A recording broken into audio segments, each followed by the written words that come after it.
Hello, my name is Jeffrey Powers, and you are on the Geekazine channel on Ustream.tv. We are going to be recording another 5-minute show. This episode is about the writer's strike. It ended, technically it ended this morning, but we're going to talk about the after effect, what it's going to be doing with television as we know it. Because television is going to change in the next year, next 1 to 3 years. We're going to see a completely different television.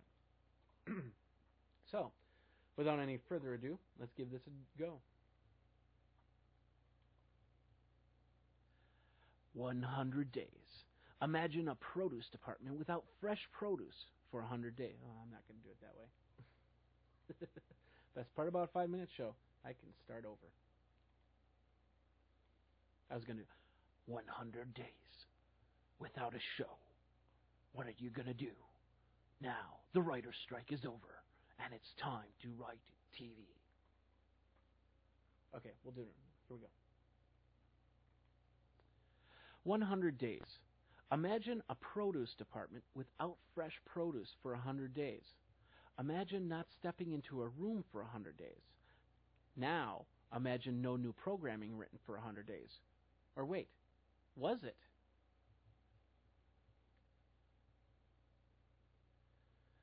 Hello, my name is Jeffrey Powers, and you are on the 5-Minute Show on Geekazine.com. The 5-Minute Show is a proud member of the Tech Podcast Network, found at techpodcast.com. If it's tech, it's here. And podcasternews.com. You know, the writer's strike ended on February 13th, just in time for the Oscars. The main issues the writers were bringing up was they were getting paid for this content to be on TV. However, people were also watching the content online through the websites. They were getting the series at the end through the DVDs, and they could download clips to iPods and their computers. Many were making money off these new facets. All that is, except for the writers. However, in this 3-month strike, may have pushed people to look for new ways of getting entertained. Narrowcasting, for example, which is defined as broadcasting to a narrow audience, rose in numbers. YouTube and MySpace videos, as well as online stations like Ustream.tv, Blip.tv, and Mogulus.com, started to see more viewers. And some have decided to take the advantage of these options. We've had online series already of Chad Vader, Day Manager, and Roommates, and they've kept people entertained while studios went silent. We've also found that we don't need to continually watch a 20-inch TV and flip a remote with 120 channels of nothing on. You know, according to a Harris Interactive survey, 65% of the 2,400 plus adults surveyed watched video on YouTube, which basically watched a video on YouTube, which is up from 42% from last year. Now, 42% right now of those 2,400 plus users actually visit the site frequently, which last year's figure was 33%. So there's been a rise in that too.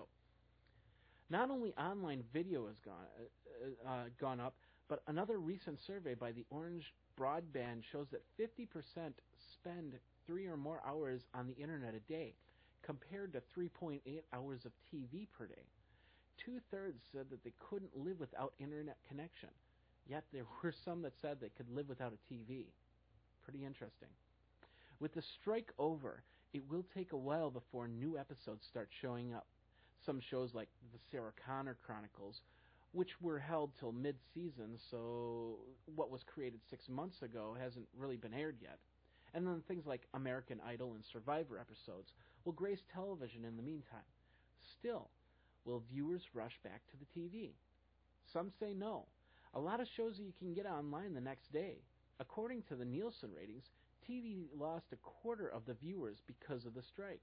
Channels like CW, who thrive on certain age markets, lost half their viewers. So let's say half of those viewers left the CW network. Theory is 33% to half of those viewers will come back. The rest will stay on the web. Now, CW has all these full episodes online already. Will the rest feel the content online suffice? Maybe the CW network should concentrate on putting more content online. Another factor to include is the switch from analog to digital next year. There's also a hint of the actors' strike in the air. This would not only span television, but also radio. We have talked in the past about bandwidth issues will become more present when the Americans start to pull content from the internet. With the ability to download it to a DVR or a game system, or even stream online and plug that computer into your giant 50-inch flat panel TV. The one issue that we pointed out in the past was the fact that you have to search for content on the internet. I'm not sure if people want to hunt for media too hard. If a show or segment that they've been watching all of a sudden disappears forever, frustration will set in, and the user might just switch back to television for the simplicity factor. At any rate, the strike is over, and we'll have to see who stays or goes. 100 days later, still picturing a produce department with 100-day-old food. Ick. For the 5-Minute Show, my name is Jeffrey Powers. Check it out, www.geekazine.com, or email me at geekazine@gmail.com. Take care.